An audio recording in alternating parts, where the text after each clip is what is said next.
Buenas tardes a todas. Digo a todas porque exclusivamente el público exógeno, digamos, es femenino. Eh, es un verdadero placer contar hoy con el doctor Ramón Guirado, a quien conozco por su etapa como director general de universidades. Era el representante del Gobierno de Aragón en nuestra Junta Rectora, que es el máximo órgano de gobierno que tenemos aquí en la UNED de Calatayud. Eh, para hablarnos de una materia, de la desinformación científica y el negacionismo, en la que él pues, tiene un cierto bagaje, una cierta experiencia. Eh, Estábamos hablando, justo antes de empezar, en el marco de esta primera conferencia de apertura de la Semana de Fomento de las Vocaciones STEAM, las que tienen que ver con la ciencia, la tecnología, la ingeniería, las matemáticas, también de todo aquello que tiene que ver con el arte y lo humanístico que converge con estas disciplinas. Si tenía sentido hablar de desinformación científica de negacionismo en una semana como esta. Si tenía sentido, y para mí, pues la verdad es que les tengo que confesar que lo tiene y tiene incluso más sentido que hablar de aspectos estrictamente técnicos o estrictamente científicos, como han podido ser los talleres de esta mañana sobre el kit de Fresnel, que es unos talleres de óptica recreativa, de física, que hemos realizado con chavales de los institutos esta mañana del Emilio Jimeno, mañana del Chavacier, o el taller de hacking ético que haremos el viernes, que son cuestiones, digamos, estrictamente técnicas muy apegadas a las disciplinas que intentamos inspirar en los jóvenes y en las jóvenes para que vean ahí un futuro laboral, un futuro que nos hace falta en nuestra sociedad. Es una sociedad la que tenemos cada vez más complejizada, cada vez más tecnologizada, cada vez más técnica y este tipo de profesiones nos hacen falta. Pero la tecnología por sí misma no nos va a solucionar, bajo mi punto de vista, los retos tan importantes que tenemos como sociedad. Nos hace falta recubrirlo de los aspectos culturales, de los aspectos humanísticos, humanizar esa tecnología que está suponiendo grandes avances, ha supuesto grandes avances, pero que a la vez también implica unos riesgos que podemos ver en el mal uso de algunas tecnologías y también en la proliferación, el impacto que tiene la proliferación de discursos que tienen que ver con la falsedad. Iba a decir con la verdad desdibujada, pero vamos a hablar directamente de las cosas como son, directamente con la falsedad. En los últimos años, a mí es un tema de estudio que me parece que es necesario abordar y recurrente en nuestra programación. Hemos organizado diferentes iniciativas sobre la desinformación, el fact-checking, la verificación de noticias, todo este tipo de cuestiones y en general siempre tienen una buena acogida. Nos hacen reflexionar sobre nuestro punto de vista como espectadores, como consumidores de una información y qué herramientas tenemos para discernir, discriminar en el buen sentido la que es una información legítima, veraz, basada en hechos de otros discursos que no están basados en hechos, que no están basados en la ciencia. Em, He perdido el hilo, quiero decir tantas cosas que he perdido el hilo, suele pasar. De modo que cuando hemos hecho estos talleres, decía, sobre desinformación, siempre nos han hecho reflexionar sobre el punto de vista como espectadores. Y la conclusión que sacábamos era que, bueno, si nos alimentamos informativamente de una dieta informacional negativa, pues vamos a tener consecuencias negativas en cuanto a la visión que configuramos del mundo. Y, y esto es así también en el ámbito científico y en el negacionismo, pero con un matiz que yo creo que lo hace aún más grave, porque en el caso de la desinformación científica, en muchas ocasiones tiene consecuencias letales. Cuando atendemos discursos negacionistas, por ejemplo, de la medicina y pensamos que para curar un cáncer tenemos que tomar una infusión de no sé qué, pues eso va a tener unas consecuencias. Es verdad que no tenemos todas las respuestas con la ciencia, es verdad que todavía el conocimiento es limitado y lo será siempre, no vamos a poder llegar a alcanzar la verdad con mayúsculas, que decía Platón, ¿verdad? Pero cuando asumimos discursos negacionistas de la ciencia, eh, estamos exponiéndonos a consecuencias letales. No quiero desvelar nada, seguro que Ramón nos ilustra mucho mejor que lo que yo puedo hacer aquí, pero ignorar el cambio climático, directamente hacer una defensa de que el cambio climático no existe cuando hay una abrumadora evidencia científica de que existe, de que tiene una causa humana en su origen y de que va a tener unas consecuencias que a día de hoy ya sabemos que son impredecibles en cuanto a las condiciones de vida del planeta, pues tiene unas consecuencias que van más allá de que nos hagamos una visión errónea del mundo, sino que tienen que ver con nuestras propias condiciones de supervivencia como especie. De modo que para mí hoy tiene todo el sentido, espero que también para todas y todos ustedes, esta charla que hoy tenemos el gusto de acoger aquí con Ramón. Como decía, él es exdirector general de universidades del Gobierno de Aragón, también de investigación. Universidades e investigación es un binomio que siempre debe ir de la mano, muy de la mano. Él es profesor e investigador en neurociencia en la Universidad de Valencia y ya no te quiero robar más tiempo porque seguro que todos y todas estamos deseando escucharte. Muchas gracias. Bienvenido, Ramón. Bueno, pues en primer lugar agradecer la invitación a participar en estas jornadas y bueno, yo creo que muchas de las cosas que ha comentado el director las vamos a ver a lo largo de la charla. Yo voy a intentar centrarme más en lo que son las bases científicas de la desinformación, porque nuestro cerebro procesa la información como la procesa. Y sin más introducción casi, pues voy a empezar ya con la charla. Aprovechando que no somos demasiados, pues si tenéis cualquier pregunta, me podéis parar en cualquier momento y os contesto, lo reflexionamos conjuntamente, como veáis. Lo primero que os quería hacer era una pregunta. Y la pregunta es esa, ¿cuántos de vosotros pensáis, o sea, o quizás recordéis ese dato, ¿no? De que solo utilizamos el 10% de nuestro cerebro? Pues no son a todos, ¿no? Pues el tema es que eso es mentira. O sea, es algo que está ampliamente demostrado por la ciencia que no usamos un 10% del cerebro. No hay ninguna parte del cerebro que nos puedan quitar sin tener lesiones muy graves. Y efectivamente, pues eso, es un acto de desinformación que se ha propagado a lo largo del tiempo, muy bien apoyado por la industria, la cultura, etcétera.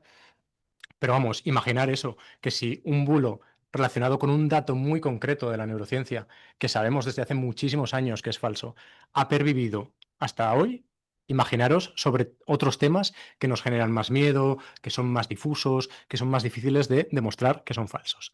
Pues el problema lo tenemos ahí, y es que la desinformación se expande. Otro tema es eso, ¿qué entendemos por desinformación?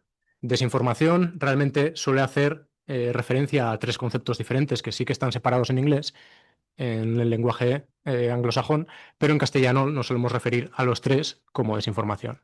Y aquí tendríamos, pues, desinformación o información errónea, misinformation, que pues aquí os he puesto una foto de mi facultad en la que hay un cartel gigante, aquí no se ve muy bien, con una flecha que pone cafetería, restaurante, y por aquí no hay ninguna puerta para entrar a la cafetería, restaurante. Es simplemente información errónea.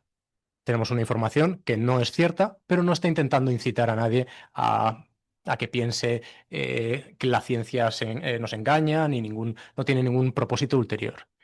Luego sí que tenemos el concepto que propiamente aquí llamamos desinformación, y aquí estaría, por ejemplo, el tema de las vacunas, cuando se propagó esa idea de que las vacunas, por ejemplo, nos podían transmitir autismo. Esto se hizo muy popular por culpa de un estudio científico que está más que rebatido, o sea, ya se ha demostrado una y mil veces que los datos de ese estudio no eran ciertos, pero fue suficiente para que ciertos medios de comunicación, ciertos intereses sociales hayan empujado para generar esa sensación de que las instituciones nos mienten, de que no podemos confiar en las autoridades científicas o sanitarias. Y eso es la definición del negacionismo. Un sistema de creencias basado en la duda absoluta de todas las autoridades. Todo lo que nos digan los médicos, todo lo que nos dicen los científicos, las universidades, trasladarlo al campo de la opinión y decir que es una opinión igual de respetable la de un médico que la de una persona pues, que vende infusiones, como comentaba el director. Pues esto es un sistema de creencias que se está expandiendo mucho estos últimos años y tiene unas consecuencias terribles.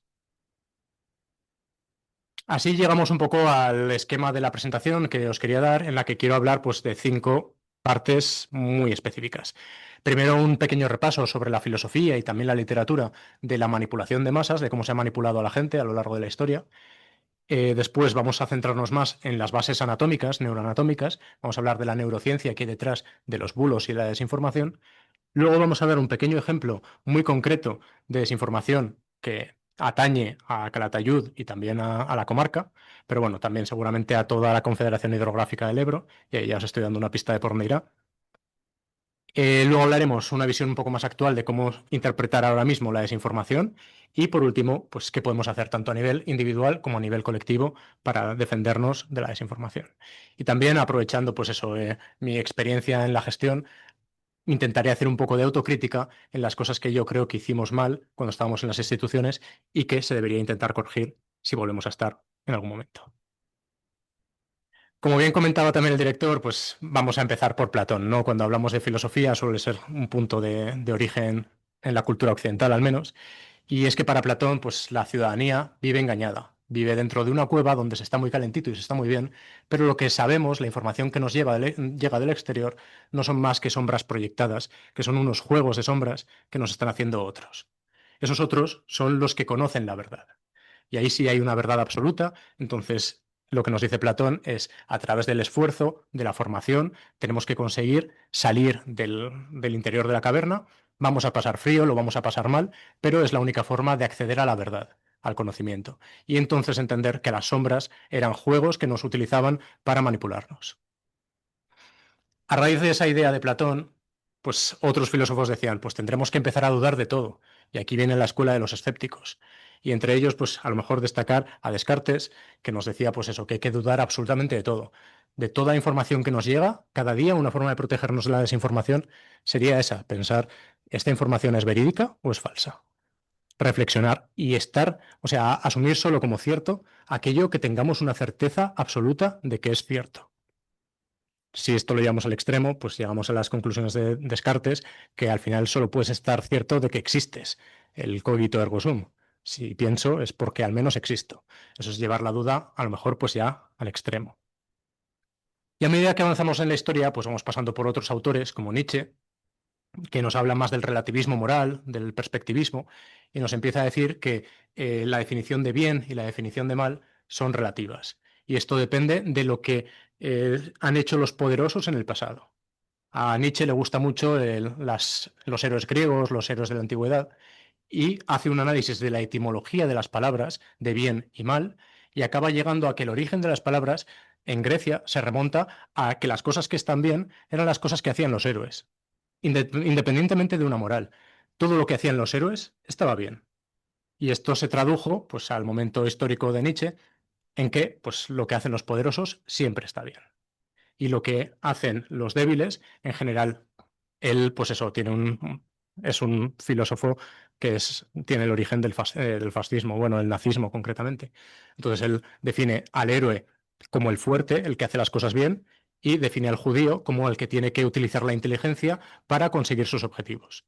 Y ya podéis imaginar que eso está en la base de uno de los mayores problemas, conflictos que hubo en el siglo XX. Si seguimos avanzando por la historia, podríamos llegar a Hannah Arendt, que precisamente hablando del nazismo, estudió la banalidad del mal y nos habla pues que realmente los nazis que ejecutaban órdenes no eran intrínsecamente malas personas, sino que eran personas que obedecían órdenes. Y lo que ocurre, según Hannah Arendt, es que cuando tenemos un Estado totalitario que continuamente nos está vendiendo una verdad, tiene capacidad de distorsionar nuestro sistema de creencias. Y esto se refleja muy bien en el 2 más 2 igual a 5 de George Orwell.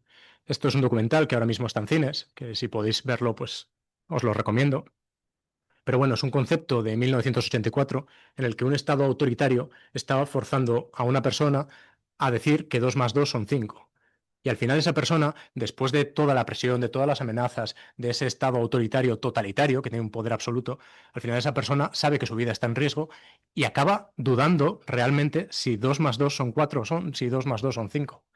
O sea que un sistema totalitario y opresor tiene capacidad de destruir nuestro sistema de creencias. Según Hannah Arendt, esto es lo que les pasaba a los alemanes que participaban en el ejército nazi, que cuando están tan oprimidos por las autoridades, pues al final va en línea con su propia supervivencia distorsionar su sistema de creencias. Y al final acaban creyendo pues las mentiras que les da el régimen. Esas mentiras o falsedades de las que ha hablado Joaquín, que son las que van evolucionando hasta convertirse en la desinformación. Sí. Mm, En el 46 o 47. mm. Ya, que lo explica esto, pero vamos, Al detalle, ¿no? menos de 100 páginas. Mm. Es muy complicado. Sí, pues en verdad es eso, como que tenemos un recorrido histórico, como estamos haciendo ahora, de miles de años sobre cómo ha evolucionado la mentira, ¿no? Y la manipulación de masas. Y si vamos a autores más recientes, pues a mí me gusta Byung-Chul Han, un autor coreano, que básicamente nos dice que en el sistema neoliberal en el que vivimos ya no hace falta que tengamos a un opresor, no hace falta ese estado totalitario, no hace falta que alguien nos obligue a trabajar millones de horas. En general, el sistema nos da esa libertad en la que nos ha convencido de que somos nosotros los únicos causantes de nuestras miserias en el día a día. Entonces, si no estamos siendo ricos o si no estamos alcanzando los niveles de vida que nos vende la televisión, es porque no nos estamos esforzando lo suficiente. Eso nos hace, pues eso, fustigarnos y considerarnos como esclavos de nuestras propias herramientas. Y yo creo que la máxima expresión de este neoliberalismo que consigue que nos oprimamos a nosotros mismos son las tazas de Mr. Wonderful.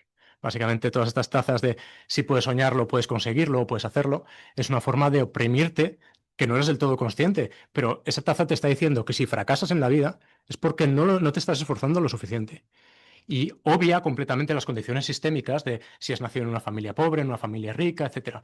Y yo creo que la meritocracia pues, tiene muchísimos límites. Al fin y al cabo, cuando emprendes en una empresa privada, por ejemplo, no es lo mismo que emprendas desde una familia humilde, que a lo mejor puedes pedir un crédito y tienes una oportunidad que te puede salir bien o te puede salir mal. Y si te sale mal, te has hundido y ya no tienes que seguir pagando ese crédito y te has arruinado para siempre. No es lo mismo que los hijos de familias ricas que prueban una vez y si no les va bien, pues le piden otra ayudita a papá, otra ayudita a mamá, si no al banco, pueden pedir y pedir y pedir y tienen muchas oportunidades hasta que a alguna les sale bien. En ese sentido, yo creo que estos mensajes de si puedes soñarlo, puedes hacerlo, son lo que mejor representan el pensamiento de Byung-Chul Han, que básicamente pues, nos estamos esclavizando a nosotros mismos. Por otra parte, en lo relativo a las redes sociales, coincide Han con Sigmund Bauman y nos dice eso, que cuando son herramientas que nacieron para conectarnos a los unos a los otros, en verdad se ha convertido completamente en lo contrario. Ya no es que estemos más conectados con la gente, es que vivimos pegados al móvil, no le hacemos caso a las personas que tenemos al lado. Ya no ocupamos el espacio público. Cada vez ocupamos menos las calles, las plazas y estamos más pendientes del WhatsApp o del Facebook o de la red social que sea. En esa medida, lo que está produciendo realmente las redes sociales es individuos más aislados y menos conectados. Todo esto se puede trasladar a la literatura y se hizo el siglo pasado en dos novelas que tratan el mismo tema de la manipulación de masas, pero desde dos perspectivas casi opuestas. Por una parte, tenemos una visión similar a la que tenía Hannah Arendt, que es la de George Orwell, en 1984, en la que tenemos un Estado autoritario, que es el que restringe el acceso a la información, quema libros, no deja que sigan existiendo información que pueda ser considerada peligrosa. Es un sistema que es como, personalmente, hace 10 o 15 o 20 años pensábamos que iba a venir el totalitarismo, cómo iba a ser el futuro. Pensábamos que nos prohibirían libros, que volvería a ser como las experiencias que habíamos tenido en el pasado. Pero la realidad ha demostrado que no, que más que 1984 estamos viviendo en la novela de Aldous Huxley de Un Mundo Feliz, donde básicamente tenemos la información real de lo que está pasando, existe y nadie la está prohibiendo. Lo que pasa es que está inundada en un mar de ruido de informaciones falsas, de informaciones que tienen sesgo político, por ejemplo, pues lo que realmente está ocurriendo en la guerra de Irán o con el genocidio en Palestina, todo esto, hay poca información verídica, real de lo que está pasando sobre la calle y tenemos muchísimo ruido de grandes corporaciones de medios que inundan las redes sociales, que inundan toda la información que nos llega. Entonces, nos cuesta mucho discernir qué es verdad de qué es mentira. En definitiva, eso, Arendt temía a un Estado totalitario que te iba a espiar en secreto, en la idea esa del gran hermano de George Orwell, ¿no? De que te están vigilando en cualquier parte, que también es cierta, o sea, eso no es excluyente, y es que está ocurriendo, o sea, nuestros móviles nos están escuchando en todo momento. Dices una cosa y a los 10 minutos te llega publicidad de esa palabra que te ha escuchado. Y por otra parte, teníamos las ideas de Han, que señala que no hace falta un Estado totalitario que te espíe. Es que nosotros tenemos una necesidad de compartir lo que nos ocurre, porque somos animales sociales y estamos exponiéndonos en público en las redes sociales continuamente. Toda nuestra información personal de dónde vivimos, qué estamos haciendo en cada momento. O sea, intentamos compartir todo porque cuando compartimos información nos ven los demás y nos sentimos parte del grupo. Y ahí vamos a llegar ahora, como cuando nos sentimos parte del grupo, hay regiones de nuestro cerebro que se activan porque somos animales sociales y eso tiene una recompensa. Porque si viajamos millones de años, los primates que eran parte del grupo sobrevivían más que los que eran excluidos del grupo. Entonces hay mecanismos evolutivos muy antiguos que han sesgado nuestro cerebro y somos rehenes de esa evolución durante millones de años que ahora se puede hackear fácilmente y pues acabamos difundiendo información falsa. Así llegamos pues a esta segunda parte de la charla, que sería pues las bases neuroanatómicas de los bulos, ¿no? De la mentira. Básicamente porque estamos enganchados a los vídeos cortos, a la desinformación, y es que ni siquiera somos conscientes de ello. Aquí vamos a hablar de varios ingredientes. El primero es entender por qué a nuestro cerebro le gustan los vídeos cortos, por qué a nuestro cerebro le gusta la información rápida y fácil. Y aquí tenemos que entender el sistema de refuerzo de nuestro cerebro. El sistema de refuerzo es un mecanismo que ha evolucionado para que hagamos las cosas que garantizan nuestra supervivencia. Lo que os comentaba antes, por ejemplo, de pertenencia al grupo, es un elemento muy importante, porque si los primates eran parte de un grupo, sobreviven más que si no lo son. Pero hay muchos más elementos. Por ejemplo, la alimentación. Está claro que tenemos un sesgo hacia ciertos alimentos. Los alimentos que tienen mucho azúcar o mucha grasa, por ejemplo, pues nos causan mucho placer. De la misma forma que el sexo es otro elemento que nos causa mucho placer. Todas estas cosas, ¿por qué? Porque cuando las hacemos, nuestro sistema, nuestro cerebro nos está diciendo, esto es bueno para tu supervivencia y la supervivencia de tus genes, la herencia genética. En definitiva, ¿por qué? Pues si pensamos en ese modelo de primates de hace 2 millones de años, cuando la comida era escasa, si encuentras comida con mucho azúcar o mucha grasa, son hipercalóricos. Hipercalórico es que tiene más energía. Vas a aguantar vivo más tiempo si no encuentras comida en varios días. Ese mecanismo era adaptativo hace millones de años, ahora que la comida abunda, no lo es. Y como consecuencia de ese desfase entre lo que era adaptativo hace millones de años y lo que es ahora, pues tenemos enfermedades como la obesidad, sobre todo en países como Estados Unidos, etcétera. Pero vamos, tenemos a nuestra disposición continuamente acceso a donuts, a cereales con un montón de azúcar, a cosas con muchísima grasa, hamburguesas, pizzas. O sea, nuestro cerebro nos está pidiendo a gritos que comamos eso. Y es nuestra inhibición prefrontal la que nos está diciendo, vamos a intentar comer cosas saludables. Y estamos yendo un poco en contra de nuestros instintos, porque estos son mecanismos que están grabados desde hace millones de años. Aquí tendremos un pequeño esquema en el que podemos ver, a grosso modo, algunas de las regiones importantes de este sistema de recompensa.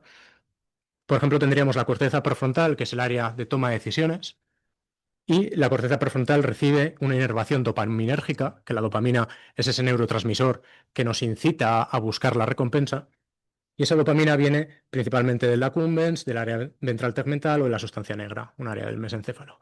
Regiones del cerebro que le dicen a nuestra toma de decisiones que es importante que comamos esas cosas, que hagamos esas cosas. Y esto no solo relativo a los alimentos o al sexo, sino como os he dicho antes también, a la pertenencia al grupo y también al miedo, que es otro de los elementos clave de por qué los bulos se extienden con tanta rapidez. Ahora bien, ¿cómo funcionan las redes sociales y han hackeado este sistema de recompensa evolutivamente diseñado durante millones de años? Pues básicamente tenemos una señal, una notificación que nos llega al móvil y en ese momento nuestro cerebro ya sabe que tiene que hacer un gesto, que el gesto es el de desbloquear el móvil. Esto es importante porque los gestos tienen un papel muy relevante en cómo se generan las adicciones. Entonces, hacemos el gesto de desbloquear el móvil y tenemos acceso ya muchas veces directamente a la recompensa, que es que alguien nos ha dado like a una historia que hemos publicado, o le ha dado like a un comentario que hemos hecho, o nos han contestado al comentario que hemos hecho reforzándonos, en plan de eso que dices me gusta mucho. Todo eso son como golosinas para nuestro cerebro, que le gustan mucho. Entonces, estamos enganchados al móvil. Cada 2 por 3 vamos a mirar si hay alguna notificación nueva, porque eso es una recompensa de ese sistema de pertenencia al grupo que os decía. Además, esas recompensas son muy rápidas, nos cuesta muy poco. Aparte, también hay otros mecanismos de las redes sociales, como que te van a mostrar un montón de vídeos y algunos de esos vídeos te van a gustar mucho.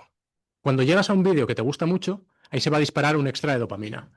Y es la recompensa que tu cerebro dice, esto es bueno para tu supervivencia. ¿Lo es? Pues objetivamente no lo es.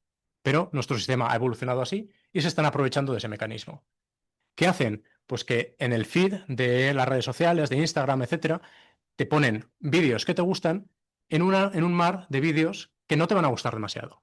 O sea, el contenido, hay una intencionalidad de las empresas que tienen estos programas de redes sociales y ellos saben perfectamente qué vídeo te va a gustar muchísimo, pero lo inundan de vídeos que en medio te van a gustar, pero que no te van a hackear el cerebro, no vas a decir, este vídeo sí que ha conectado conmigo. Entonces, no sabes exactamente cuándo va a llegar la recompensa fuerte. Y aquí tenemos también, pues eso, la comparación, ¿no? De la recompensa que tenemos cuando estamos usando Instagram, que nos dura pues segundos, has visto un vídeo corto de 30 segundos que te ha encantado. Pues comparad eso con la recompensa que tienes cuando ves un documental de 2 horas, que tienes que sentarte, tienes que entender unos principios, una introducción, un desarrollo, un final, para que el final sea pues educativo. Después de 2 horas dices, quizás he aprendido algo. O sea, cuando lo pones en una balanza, pues nuestro cerebro claramente dice, ¿y si en vez de ver un documental pones Instagram y sin darte cuenta, porque es que ni siquiera somos conscientes de que estamos buscando esa recompensa? Estamos horas y horas gastadas en Instagram que a veces dices, ostras, ha pasado 1 hora y media y no he hecho absolutamente nada. ¿Y esto por qué ocurre? Por lo que os decía, ¿no? De cómo ponen algo que nos va a encantar inundado en contenido que no es del todo, no nos encanta demasiado. Y aquí la metáfora clave es que esto es como funciona exactamente una máquina tragaperras. Tú vas echando fichas y, pues la mayor parte de las veces, vas pasando vídeos, vas a ver cosas que ni fu ni fa. Pero cada cierto tiempo, y no sabes cuándo, es impredecible en el tiempo y en el espacio, de repente, placa, encuentras el vídeo que más te va a gustar y tu cerebro dispara dopamina y dice, esto es genial. Eso lo que hace es que tu cerebro se vuelva adicto a algo que no sabe predecir. Y eso se hizo mucha investigación hace muchos años, en los 60, 70, en psicología. Y el padre de este tipo de esta investigación es del conductismo social, era Skinner. Y Skinner, el experimento clave que hizo es el de la jaula de Skinner se conoce, de condicionamiento clásico.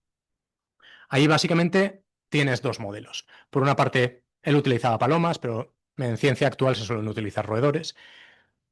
Vamos a hablar, por ejemplo, de lo que él hacía, de Skinner. Tenía una jaula en la que había un disco de luz y, por ejemplo, cada vez que la paloma presionaba el disco de luz, le daba comida. Entonces el animal entiende claramente que si presiono el disco de luz, me dan comida. Y cuando tiene hambre, pues se acerca y se puede gestionar esa adicción, entre comillas. Cuando tiene hambre, activa la luz, el botón, y le llega la comida. No es un problema. El problema venía cuando la recompensa no estaba asociada a ningún estímulo, sino que de repente le llegaba la comida. Entonces, en esos casos, él trabajaba con palomas. Las palomas se quedan con el evento inicial que estaban haciendo cuando llegó la comida. Si justo antes de que les llegase la comida, la paloma estaba levantando un ala, levanta el ala y de repente le llega la comida, piensa, ostras, cuando levanto el ala, me llega comida. Entonces hace esa asociación, aunque la siguiente vez que levante el ala no llega la comida, dice, pues a veces funciona, a veces no. Y tienes a la paloma levantando un ala como si estuviese loca. Y al final ocurría, pues eso, que tenía cientos de palomas y cada paloma hacía una tontería diferente. Pues unas levantaban un ala, otras iban con una pata, otras daban vueltas con, con la cabeza. Pues era un comportamiento completamente, pues, compulsivo. El tema es ese, que saben que les va a llegar la recompensa, pero no están seguras de si es por lo que hacen. Y por si acaso repiten ese comportamiento porque creen que alguna vez les va a llegar la recompensa. Y la segunda vez que están haciendo la tontería y les llega el estímulo, dicen, seguro que es esto. Y ya pues se fija ese comportamiento para siempre. Pues así es como funcionan las redes sociales. Nos está llegando la recompensa, pero nosotros no la controlamos, no sabemos ni el cómo ni el cuándo. Eso lo deciden las grandes empresas. Instagram, TikTok, etcétera. Tú vas moviendo, haciendo el gesto con la mano y de repente pues te llegará esa recompensa. Y eso hace que te enganches mucho más que si estuviese en tu control cuando acceder a los vídeos que te gustan. Y ahí está la diferencia a lo mejor de cómo se consume YouTube, que tú vas buscando más o menos el vídeo que quieres ver, y cómo funciona Instagram, etcétera, que continuamente se están bombardeando con historias. Y de hecho, no te dejan salir. No es que veas una historia, tengas que salir, buscar otra. No. Con un simple gesto pasas de una a otra. El contenido, el suministro de contenido es continuo. Y como os decía, esto no es exclusivo solo pues, de los alimentos, del sexo, de las cosas que realmente nos gustan en la vida. También es importante con las cosas que nos dan miedo. Y aquí entra una región diferente, que es la amígdala, que también proyecta de forma intensa a la corteza prefrontal, porque en ese mecanismo de aprender qué es lo bueno y qué es lo malo, pues lo bueno sería la circuitería de refuerzo de la dopamina. Cuando comes algo con mucho azúcar, es bueno para tu supervivencia. Pero la amígdala te enseña lo contrario. Si pones la mano en el fuego y te haces mucho daño, la asociación, cuando pongo la mano en el fuego, esto duele muchísimo, eso se graba también a fuego en tu cerebro. Y esa es la circuitería del miedo. Y entre los dos condicionan completamente casi el 95% de nuestro comportamiento. Nuestro comportamiento es un algoritmo de las cosas que nos gustan y las cosas que no nos gustan. Y el aprendizaje del miedo es súper efectivo porque las cosas que tienes miedo te pueden salvar la vida. Ya no es solo poner la mano en el fuego, sino que habréis visto el típico ejemplo de los gatos que les pones un pepino y cuando el gato ve el pepino pega un salto brutal. ¿Esto por qué es? Porque el gato confunde el pepino con la forma de una serpiente. Y esto es un mecanismo evolutivo súper grabado a fuego que te puede salvar la vida. O sea, el gato, igual a la tercera vez, ya empieza a dudar de, esto igual no es una serpiente. Pero es que nuestro cerebro está programado para que las cosas que nos den miedo, darles prioridad absoluta, porque te pueden salvar la vida. Si saltas y no era una serpiente, pues has gastado un poco de energía pegando el salto, pero eso es lo peor que puede pasar. En cambio, si era una serpiente de verdad y no has saltado por ahorrarte ese salto, pues igual pierdes la vida. Por eso los mecanismos de miedo están muy grabados a fuego en nuestro cerebro. Y aquí entramos también pues, en cómo el contenido que nos enseñan las redes sociales tiene dos procesos. Tiene el psicotargeting y la microsegmentación. Psicotargeting es un concepto de cuánta información necesita el programa para conocerte. Y un amigo decía eso, que si tú le das like a 10 elementos en Facebook, Facebook sabe a quién vas a votar. Si le das 100 likes a diferentes cosas en Facebook, Facebook sabe tus miedos, las cosas con las que deseas, o sea, tu construcción de la identidad, etcétera. Pero es que si le das 1000 likes a Facebook o más de 1000 likes, te conocen mejor que tu madre. O sea, saben absolutamente todo de ti. Y seguramente esa información es lo que conocemos como psicotargeting. Cuando haces el perfil psicológico de cada persona, luego le puedes hacer propaganda o publicidad diseñada específicamente para ese cerebro. Y ahí es donde entra la microsegmentación. Tú conoces al 100% de tu población y vas a segmentar en varios grupos. Esto en comunicación política también se hace. Lo que pasa es que las herramientas que tienes, por ejemplo, cuando estás en una campaña, y esto ha ido de más a menos. Antes en redes sociales, Facebook, Instagram, tú podías perfilar rango de edad, intereses, había como muchas opciones para enviar tu propaganda electoral. Y eso, con la regulación europea, ha ido cambiando y cada vez, pues en principio, te dejan segmentar menos. Te dejan segmentar por rango de edad y por alguna cosica más. Pero eso es lo que te venden hacia afuera, a un partido político, a una empresa, etcétera. Pero los datos que ellos manejan es el 100% absoluto. O sea, si ellos quieren que cambies de forma de pensar, cambiarás de forma de pensar. Y aquí tenemos el ejemplo de Cambridge Analytica, que no sé si os sonará, pero hace unos años todos esos datos de psicotargeting y microsegmentación, Facebook los iba recogiendo desde hace muchísimos años. Pues Cambridge Analytica fue capaz de extraer esos datos y esos datos los vendió a gobiernos, concretamente pues a grupos de interés de Estados Unidos. Y con esos datos, un partido político puede hacer auténticas barbaridades. O sea, pueden enviar el mensaje perfecto a cada una de las personas que tienen la base de datos y convencerles de absolutamente todo. ¿Qué pasa? Esa red de datos de Cambridge Analytica, todavía hay rumores, se ha ido quedando desactualizada, pero esos rumores, o sea, los rumores dicen que esa base de datos fue al final a manos de Bannon, que es el asesor de Trump.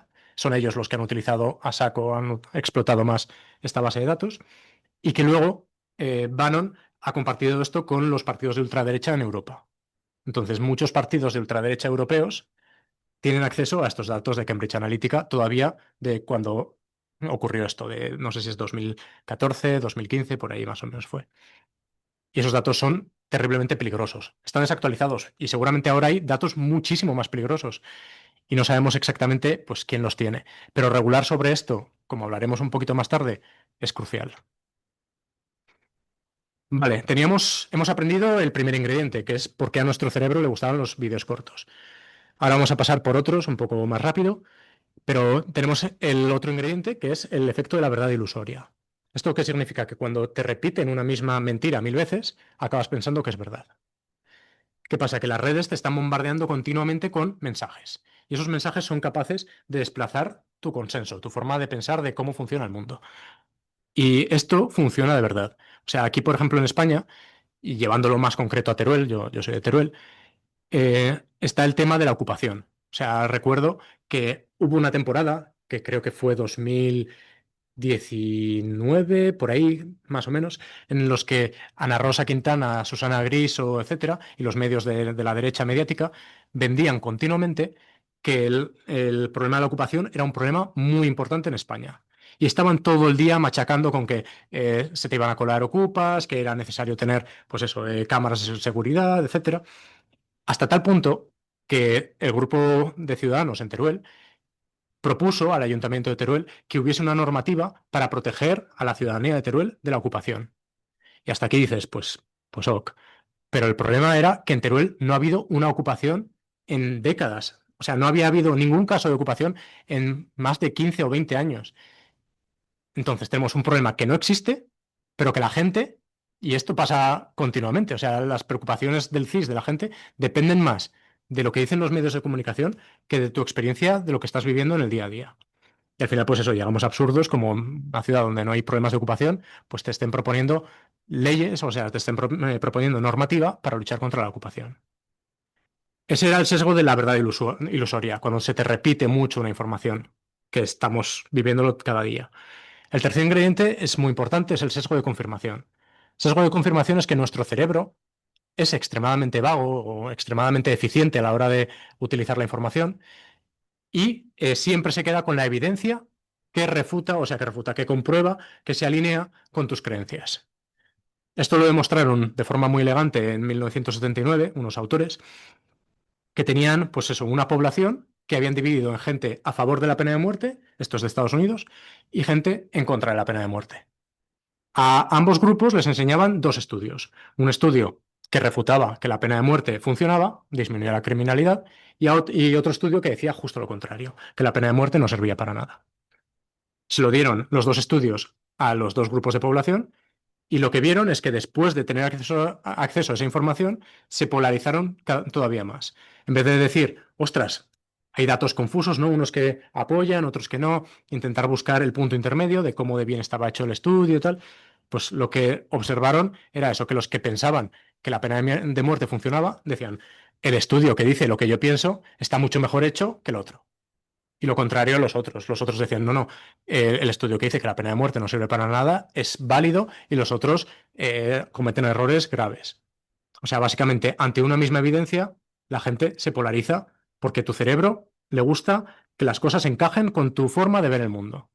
Y todo lo que se distancia de cómo ves el mundo, en general el cerebro lo rechaza. Y así encontramos pues dos tipos de redes sociales que funcionan de forma diferente y afectan un poco a ese sesgo. Por una parte tenemos Instagram, que empezó siendo una red social mucho más amigable, y aquí tenemos las cámaras de resonancia. Las opiniones que tú das en general le van a gustar a mucha gente porque es la gente que te va a seguir. La gente a la que no le gusta tu información, el algoritmo la separa. Entonces, al final se forma un grupo de gente, que es la gente con la que tú interactúas en Instagram, que el 90%, 95% es gente que te apoya, que piensa igual que tú. El problema está en que ahí entras otra vez en un sesgo de verdad ilusoria. Todo el mundo dice las mismas cosas. Compartís casi al 100% la visión de cómo funciona el mundo. Y ahí, pues eso, tenemos muchos likes y la cámara de eco. Si nos vamos a lo que antes era Twitter, ahora se llama X, era lo contrario. Ahí el algoritmo no separaba, sino que dejaba que hubiese una interacción un poco más libre, y ahí lo que había eran pues guerras de odio absoluto, gente pues que te está insultando continuamente. Y ahí tenemos pues eso, muchos comentarios, pero una situación pues incómoda para tener una discusión. Seguramente pues eso, en un punto intermedio, un algoritmo mejor regulado podría funcionar mejor. Pero claro, aquí entramos en que hay diferentes algoritmos y que estos algoritmos son privados y tienen sus propios intereses. Entonces, aquí el sistema público no tiene casi nada que decir.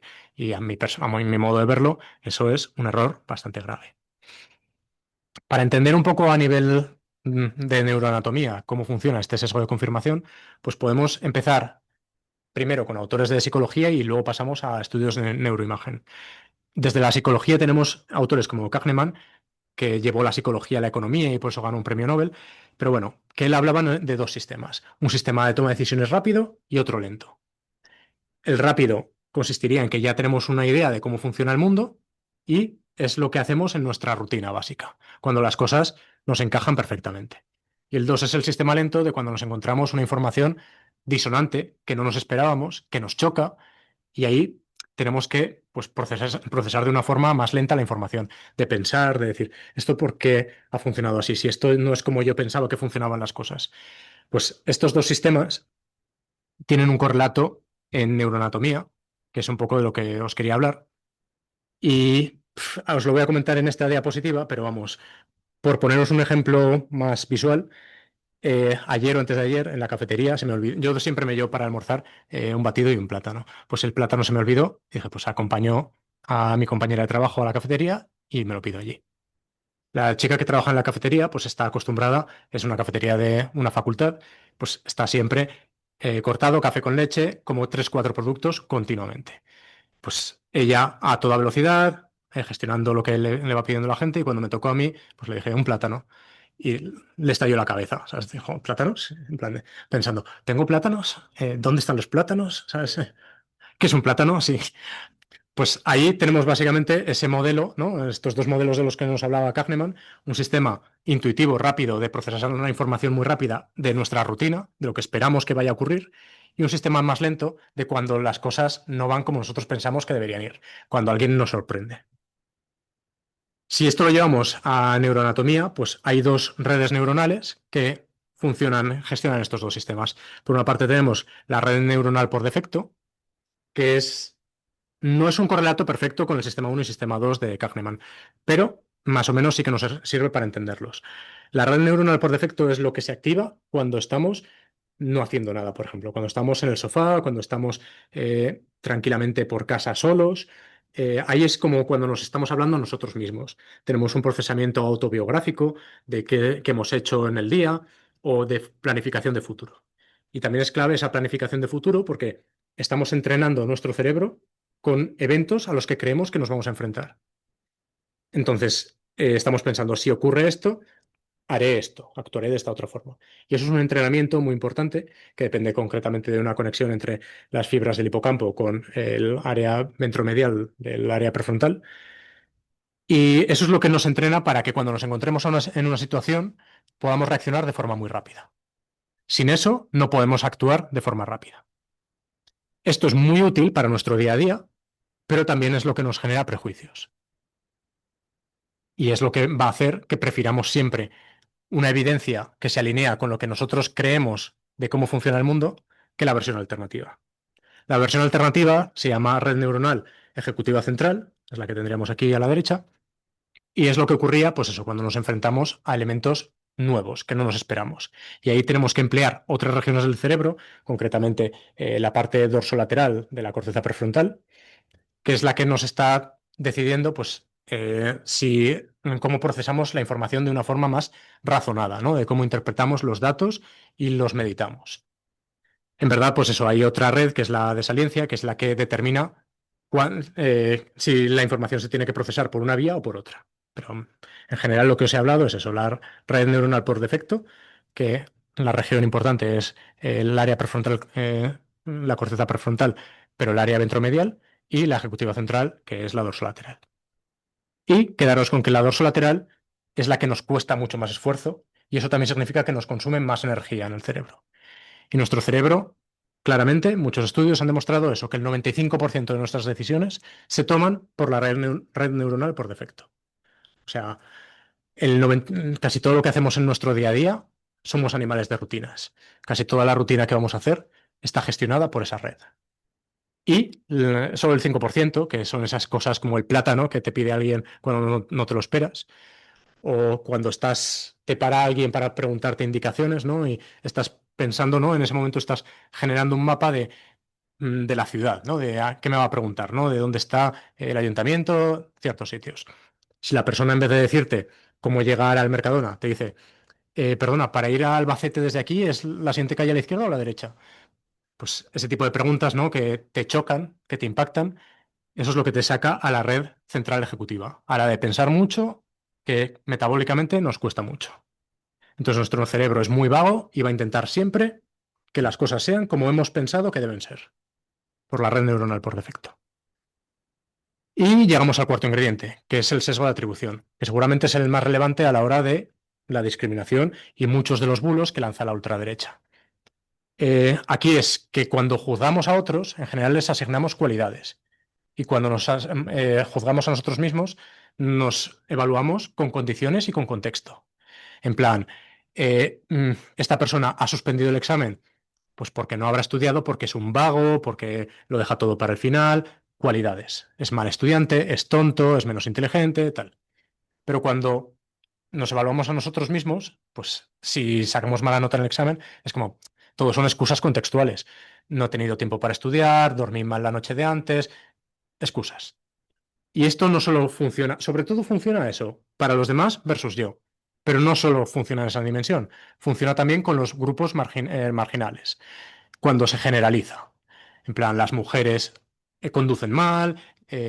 Cuando generalizas, en general estás haciendo eso, un sesgo de atribución.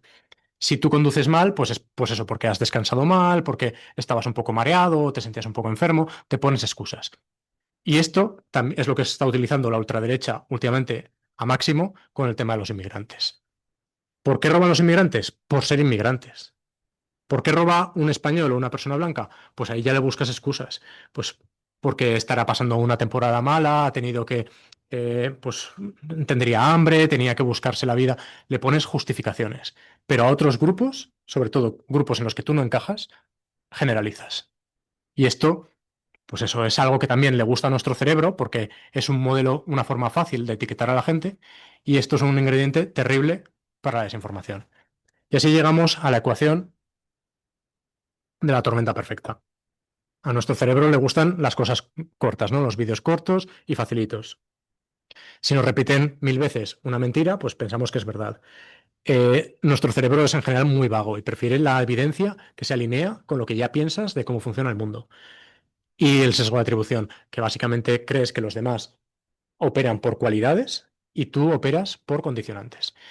Todo esto le metemos la desinformación en redes y lo que tenemos es una tormenta perfecta de difusión de bulos sin límites, de por qué se propagan los bulos tan fácilmente mientras la verdad cuesta mucho que se difunda.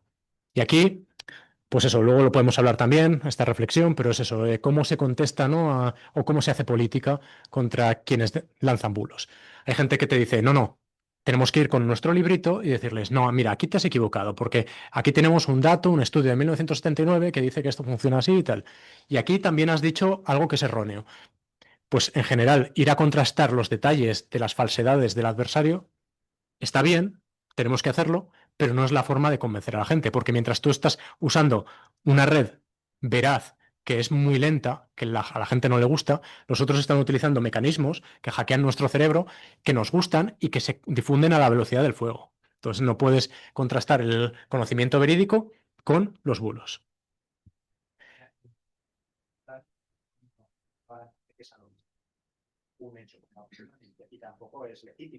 Claro, claro, no es legítimo, pero nadie dice que el mundo sea justo. O sea, es justo que a nuestro cerebro le guste mucho más la desinformación que los datos verídicos. No, no es justo, pero es así. ¿Por qué? Pues porque tenemos estos mecanismos de cómo funciona nuestro cerebro que han evolucionado a lo largo de millones de años, que fueron útiles hace millones de años, pero que ahora mismo se nos vuelven en nuestra contra. Igual que el ejemplo del donut. Era evolutivo cuando la comida escaseaba, ahora lo único que nos puede causar es obesidad. Entonces, es difícil competir, pues eso, un alimento, una ensalada saludable con las golosinas que supone la desinformación. Y además opera ese otro elemento que os decía de sentirse parte del grupo. Y es que muchas veces cuando compartimos información no estamos únicamente pensando que estamos difundiendo verdades, es que seguramente ni siquiera pensamos en eso. Operamos en términos políticos, en términos partidistas, en parte de un equipo y pensamos, esto va a favorecer a los que piensan como yo. Entonces muchas veces estás compartiendo la información porque sabes que con los que te llevas bien, con tus amigos, con quien compartes un modelo de cómo es el mundo, les va a gustar lo que estás diciendo. O sea, no hay un proceso lento de pensar de esto que estoy publicando en Facebook o en la red social que sea, qué efecto va a tener sobre la población. No hay un pensamiento lento. Estamos en un pensamiento rápido y esa es una de las cosas que nos dicen siempre que tendríamos que intentar corregir a la hora de enfrentarnos a las redes sociales, ¿no? De antes de darle a republicar o compartir, dar 5 minutos, realmente a partir de los 30 segundos ya mejora mucho la situación. Lo que hacemos antes de 30 segundos siempre es la rutina, es la red neuronal por defecto. Si lo paramos más de 30 segundos, dejamos espacio para que entre la otra red neuronal de la ejecutiva central que permite un razonamiento más sosegado. Si dejamos que pasen 30 segundos, pues ya podemos tener una perspectiva más global de, pues igual esto mejor no compartirlo porque le va a sentar mal a una persona o puede incitar al odio o lo que sea. Pero si lo compartimos en 30 segundos, en general, que casi todo el mundo ve algo, le gusta y le va a compartir. Y muchas veces ni siquiera sin leer la noticia entera. Y esto lo hacemos por eso, porque sabemos que les gusta a un grupo de gente, a nuestra red social. Entonces nos sentimos más parte de ese grupo. Si nos sentimos parte del grupo, es el mecanismo evolutivo de no quedarnos solos, ¿no? De formar parte de un grupo de personas que te va a apoyar.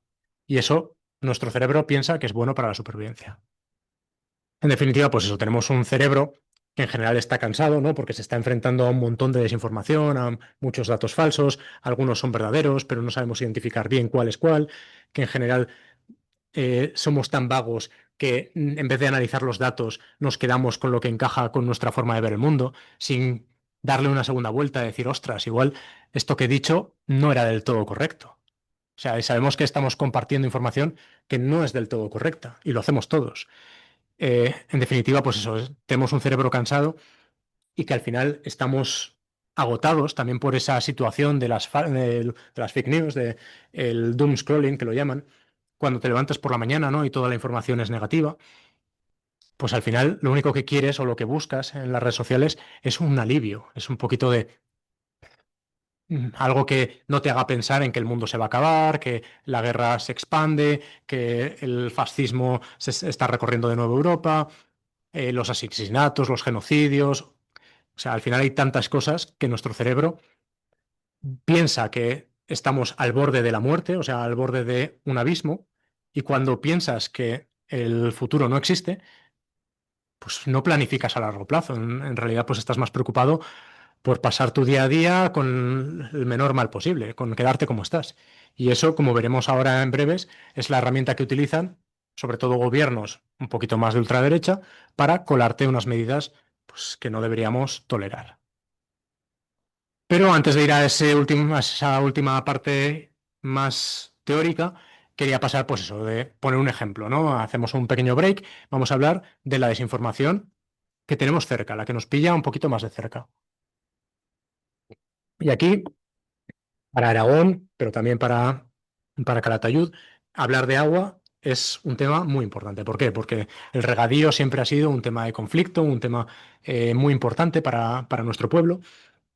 Y todas las cosas que circulan en torno al agua nos afectan mucho. Entonces aquí hay como ciertos temas que vamos a hablar como desde la gestión del agua, concretamente hablando de los pozos, a otros temas. O sea, realmente pues eso, tenemos muchos ejemplos de desinformación. Tenemos el tema del agua, que ya os termino de decir, que es el que me voy a centrar. Podríamos hablar de muchos otros, pues como hablaba Joaquín, las vacunas dan autismo, ¿no? Pues otro bulo que se ha extendido muchísimo. Todo empezó, ¿no? Bueno, no empezó con el tema de la COVID, pero el tema del COVID como que amplificó mucho el odio, o el miedo de la gente hacia las vacunas. Cada vez hay más gente que dice, igual no me vacuno. Gente mayor a la que además le conviene vacunarse. Y pues les genera incertidumbre, no están seguros. Dicen, pues yo por si acaso no me vacuno. Y esto es un problema de salud pública bastante importante. Beber vino con moderación es saludable, otro bulo. La carne es buena para ponerse fuerte, pues otro bulo. Y así es que hay tantísimos. Lo que pasa es eso, que me he quedado con el tema de la gestión del agua, porque creo que para Aragón y para Calatayud, pues es un tema muy interesante. Y aquí hay ciertos bulos, concretamente hablando de la gestión del agua, que son los que vamos a tratar ahora brevemente. Uno, pues eso, que están prohibiendo regar con pozos propios. Otro, el de que estaban demoliendo las presas y los azudes para secar el campo. Otro, que no limpian el río, y si no limpian el río, pues luego las inundaciones son más destructivas. Y otro, pues el famoso, ¿no? Del trasvase del Ebro que le gusta tanto a Vox, pues eso, de se están tirando millones y millones de litros al mar cada día, ¿no? Y es algo que tenemos que corregir. Pues las avionetas que están tirando, ¿no? Los chemtrails, o sea, hay tantísimas cosas que vamos, es imposible abarcarlas todas. Pero bueno, por seleccionar unas pocas, pues eso, vamos.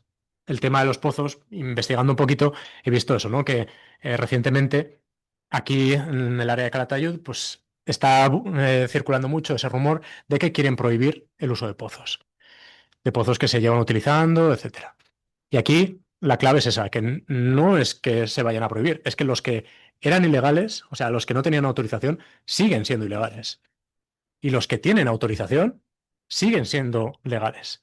O sea, lo único que ha cambiado en la norma es que ahora les van a pedir que pongan un caudalímetro, una máquina para medir el caudal del agua. Y esto es lo que a mucha gente no le está gustando, porque seguramente tendrán un pozo ilegal, para empezar, y dirán, van a perseguirnos. Pero es que eso no es así, porque realmente ya están persiguiendo a la gente que tiene pozos ilegales. Esto es simplemente una medida para controlar pues, cuánta agua se está gastando, porque al final vivimos en un país en el que el agua es un bien que hay que regular. Entonces, además es un bien público. Entonces, esto es simplemente una medida para regular la cantidad de agua. Además es que no viene de ahora, sino que mm, la gestión del agua como bien público que es necesario regular se remonta a 2001, aunque la ley más reciente es la de 2024, la que establece que es necesario establecer estos caudalímetros para regular la cantidad de agua con la que se riega. Por otra parte, está el tema de que están demoliendo presas y azudes. Y aquí, pues, seguramente cuando difunden este bulo, mucha gente se imagina grandes presas.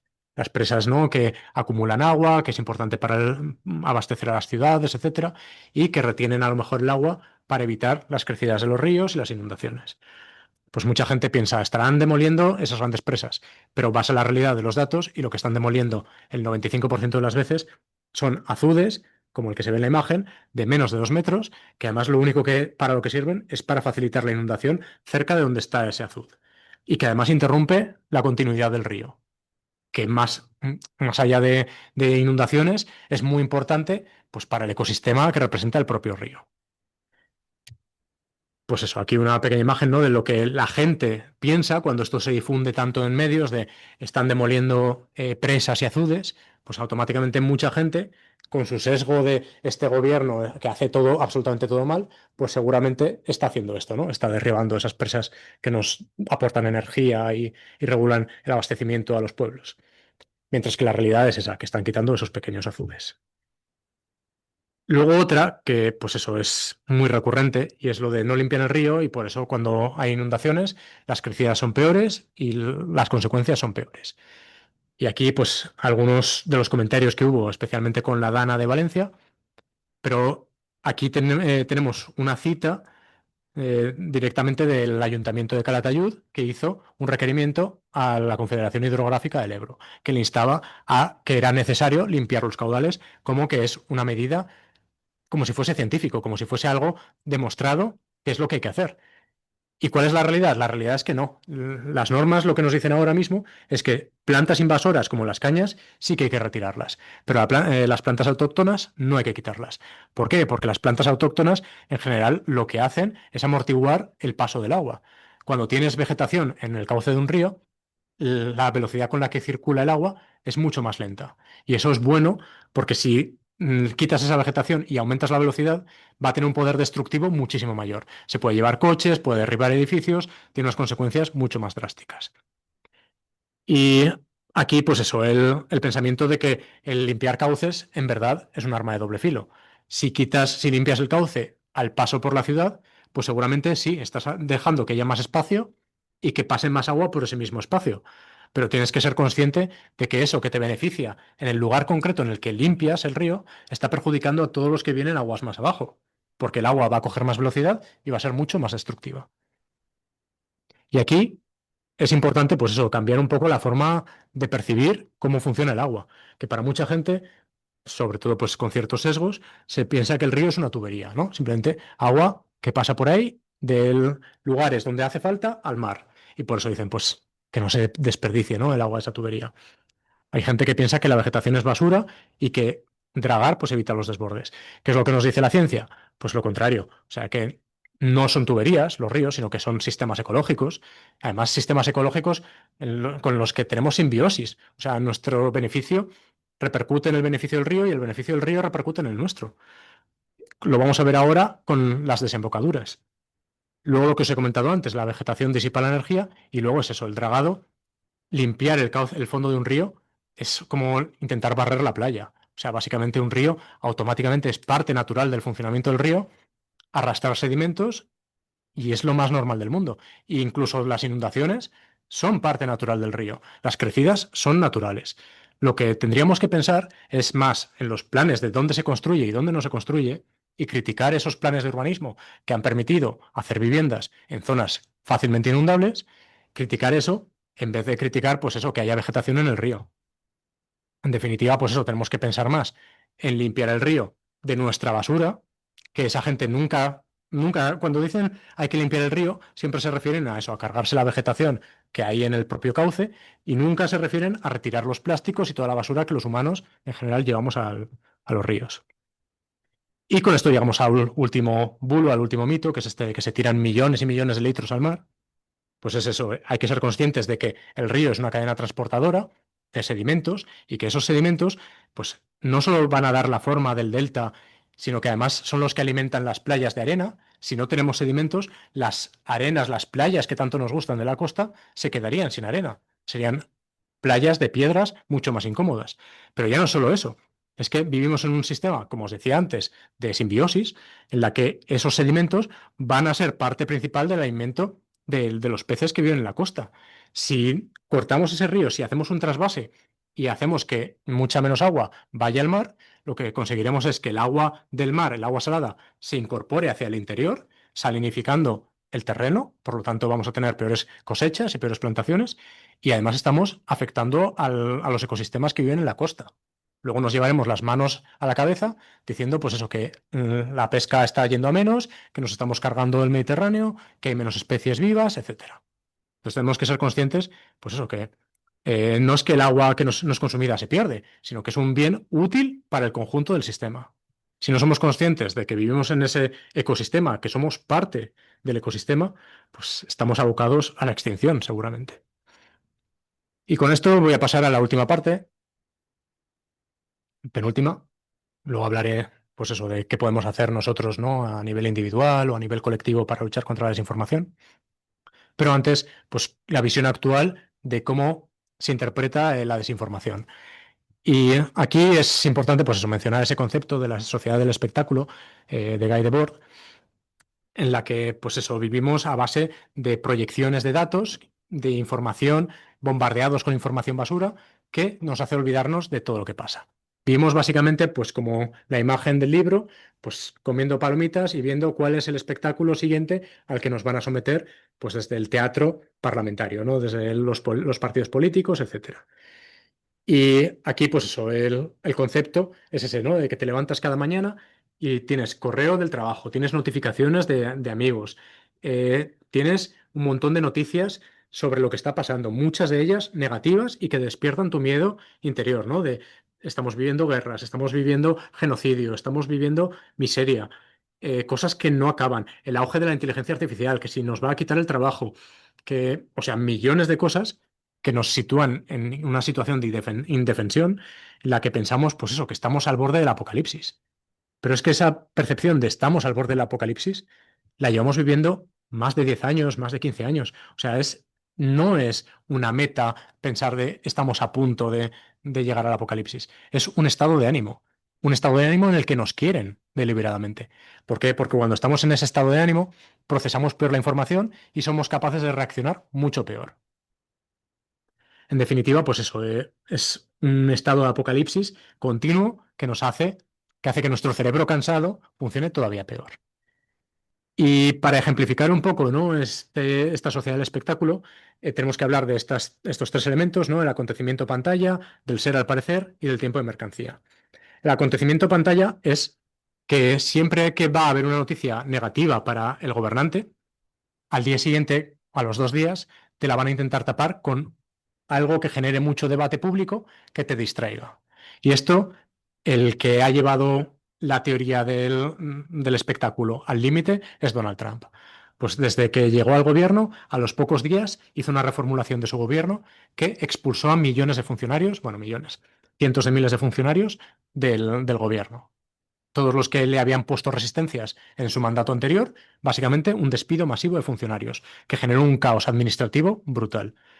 ¿Qué hizo? Pues a los 2 días anunciar unos aranceles del 25% con Canadá y con México, que luego ya los bajó y tal. Pero en el momento en el que haces ese desastre administrativo despidiendo a tantos funcionarios, se genera una respuesta, ¿no? Mucha gente que está enfadada.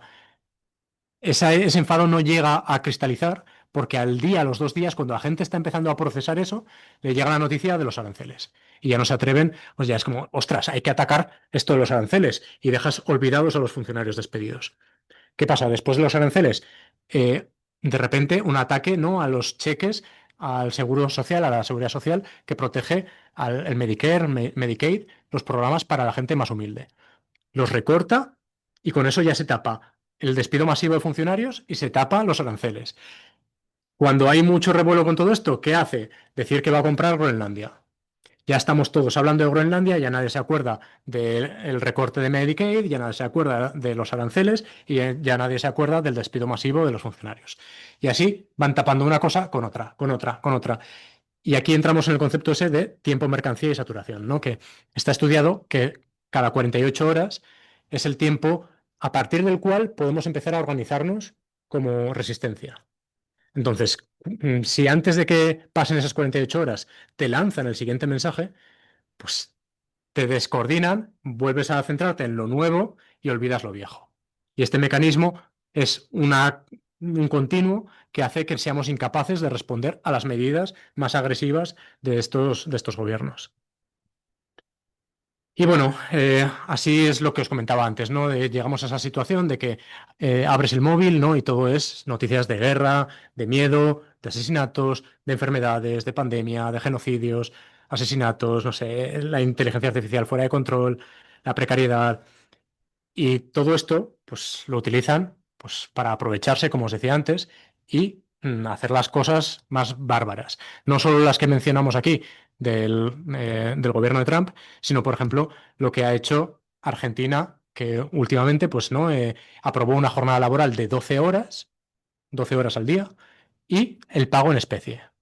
Es decir, que si quieren, te pueden pagar el salario con lentejas en vez de con dinero. O sea, son barbaridades que han aprovechado, pero siguiendo ese mismo manual, ¿no? De la teoría del espectáculo, pues cuando se ven que la han liado muy parda y que eso les puede rebotar, automáticamente activan un sistema de confrontación, algo que saben que va a llamar la atención de los medios de comunicación, y en este caso fue lo de los Therians, que no sé si lo habéis escuchado, pero básicamente son niños, adolescentes, que se sienten identificados con animales y se ponen una máscara de perro, de gato, de zorro, de lo que sea. Y al final estamos todos hablando de los Therians y ya nadie se está acordando de la jornada laboral de 12 horas o del pago en especie que ha aprobado mi ley. Y este manual, pues, es el que están aplicando los gobiernos de derecha y ultraderecha en Estados Unidos, en Argentina, pero es que es la receta que van a aplicar a Europa cuando estén. Así que, pues, tenemos que prepararnos, ¿no? Para ese futuro. Y lo que os comentaba antes, ¿no? Pues eso, de que si el futuro no existe, si pensamos que el apocalipsis está a la vuelta de la esquina, pues ya no hay necesidad de organizarse, ¿no? No hay necesidad de combatirlo. Cuando piensas que va a haber un cataclismo, un apocalipsis al día siguiente, pues oye, llevas tu día a día como puedes y ya bastante estás haciendo. Entonces, al final empiezas a tolerar la barbarie y desarrolla esa apatía. Y ahí entro en esa frase que me gusta mucho de Jane Goodall, ¿no? Que el mayor peligro que nos depara, ¿no? El futuro es la apatía, es que no tengamos las fuerzas, ¿no? La ilusión, la esperanza de conseguir un mundo mejor, que yo creo que últimamente pues, se ha perdido y estamos todos pues, en ese ambiente de todo lo que viene va a ser a peor y el futuro es un lugar gris y oscuro. Y bueno, pues para entrar ya en el último punto, ¿qué podemos hacer a nivel individual y colectivo? No sé cuánto llevo. Sí, era hasta y media, ¿no? Supuestamente. Pues meto un poco el turbo y acabamos con esta parte. ¿Qué se puede hacer, no, desde las instituciones? Pues lo que os decía, es una batalla comunicativa y aquí tenemos un dilema. Nosotros cuando estábamos en el gobierno también lo tuvimos. Es, operamos como opera el adversario político, con toda esta información rápida de tapar, o sea, que cada 2 días tengamos noticias nuevas, porque la gente lo que quiere son noticias frescas continuas o intentamos un modelo más lento, etcétera. Pues al final es eso, si te vas a un modelo lento de datos objetivos, como hemos visto antes, nuestro cerebro a eso le cuesta más, no le gusta demasiado. Entonces, si quieres competir, si quieres dar la batalla cultural, pues tienes que usar esas herramientas. Y cuando al final todo el mundo usa esas herramientas, pues nos estamos cargando el análisis crítico. Y yo creo que ese es el papel que tenemos que intentar reforzar en las instituciones. Y ahí es donde la universidad tiene un papel muy importante desde mi perspectiva personal como espacio de reflexión, ¿no? De formar ciudadanos críticos, no estar pensando lo que nos pide la industria continuamente, que yo cuando era director general, pues me reuní con empresarios, con la COE, CEPIME, que me decían, Aragón necesita muchos informáticos. Es que se nos van, no tenemos casi, nos estamos quedando sin, tenemos que ficharlos de fuera, no somos competitivos porque es gente que se va a empresas americanas que les pagan mucho más. Tenemos que formar muchos más en la universidad pública. Y era como, pues tenéis razón en parte, pero el tiempo ha demostrado que estaban completamente equivocados, porque vivimos en un mundo muy cambiante en el que, como decía Joaquín, pues eso, al final es más importante la reflexión de las humanidades que el análisis de la ingeniería y la técnica pura. ¿Por qué? Porque ahora ha surgido la inteligencia artificial y los trabajos que más se están perdiendo ahora mismo son el de los informáticos de base. O sea, los informáticos que terminan la carrera y justo han acabado ahora y tenían normalmente un puesto de programador base, eso ya no hace falta. Esa programación la están haciendo gente más senior que usa la inteligencia artificial y con eso están sustituyendo gran parte del trabajo que antes ocupaban estos recién licenciados. En definitiva, si hubiésemos hecho caso a lo que nos pedían los representantes, ¿no? Del mundo de la empresa, pues tendríamos ahora mucho más paro y estaríamos peor preparados para el futuro. Por eso creo que es importante que la universidad nunca se olvide de esa parte de las humanidades. O sea, la parte del arte, la filosofía, todo el humanismo es crítico. No podemos centrarnos únicamente, pues, que está muy bien en las áreas STEM, ¿no? De la ciencia, la tecnología, la ingeniería, la matemática. Hay que intentar, pues eso, no olvidar esa humanización de los datos. Y para eso hace falta, pues, gente que haya estudiado filología, que haya estudiado historia, que haya estudiado filosofía, etcétera. En definitiva, yo creo que eso es un poco lo que estaba resumiendo en estas diapositivas. Y otro punto importante para mí es la regulación. O sea, lo que ha hecho el gobierno de España, por ejemplo, intentando atacar la desinformación, es atacar los chiringuitos informativos que hay, el sistema económico que hay detrás de la desinformación. Y han ido pues, a por los tabloides digitales, lo que hay diario, todos estos pseudomedios que realmente pues, tienen un 90%, tenían un 90-95% de financiación de gobiernos autonómicos de la derecha. Pues hay una ley que ahora dice, no, no, con un máximo un 35% de publicidad institucional.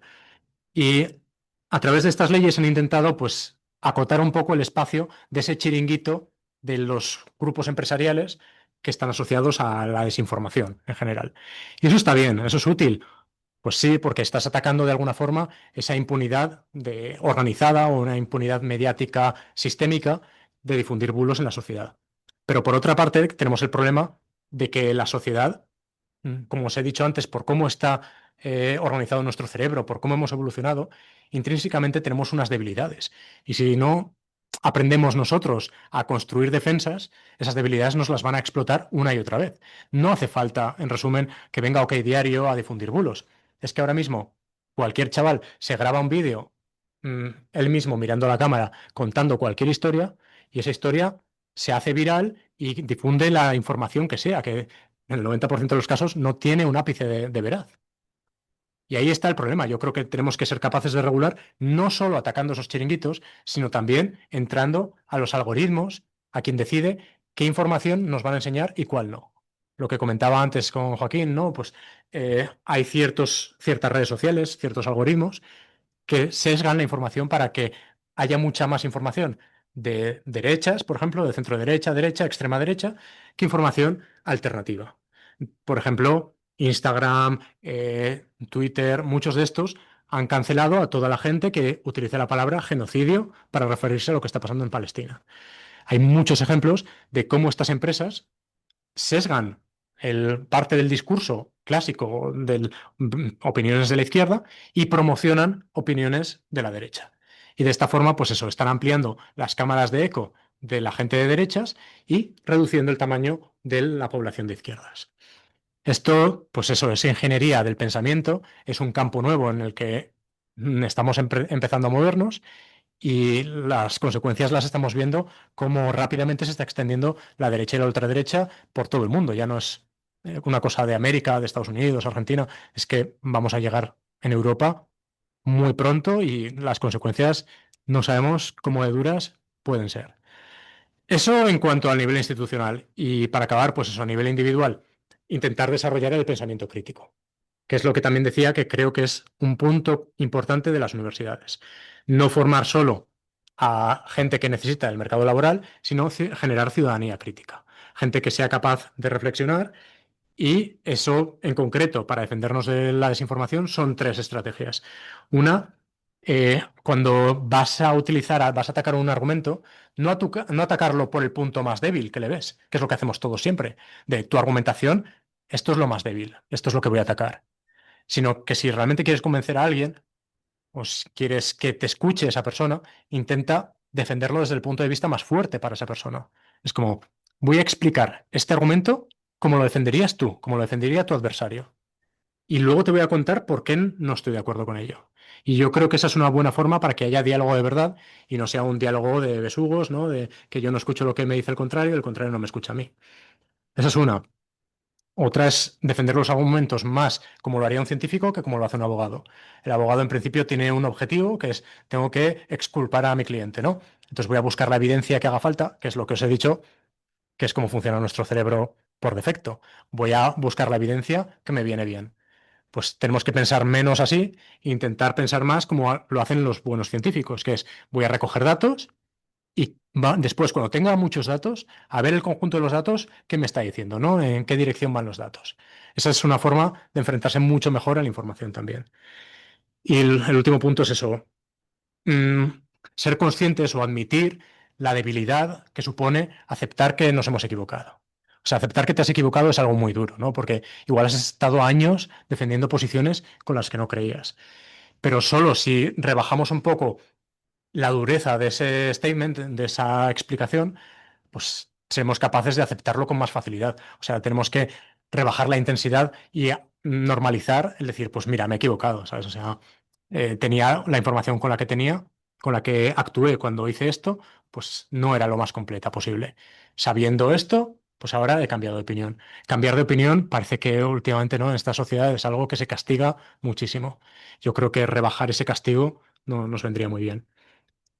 Aquí lanzaba una pregunta, ¿no? De cuándo fue la última vez que buscaste una información que activamente iba en contra de tus creencias.